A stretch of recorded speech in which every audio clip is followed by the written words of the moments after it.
ফ্রান্সেতে pouvoir ব্যবহৃত হয়। যেমন হলো আমি পারি শব্দের জন্য pouvoir ব্যবহার করা হয়। তুমি পারো, সে পারে, আপনি পারেন এসব বিষয়ে যদি কথা বলে থাকেন তাহলে pouvoir ব্যবহার করবেন।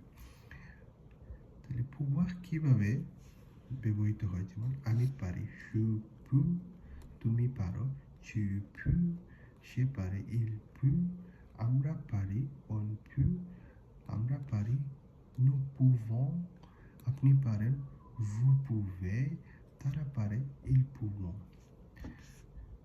Je peux, tu peux, il peut, on peut, nous pouvons, vous pouvez, ils pourront। যে কোনো পারার ক্ষেত্রে আপনি pouvoir ভার্বটি ব্যবহৃত করবেন। pouvoir ভার্ব হলে যেমন আমি পারি je peux, পু উচ্চারিত হবে।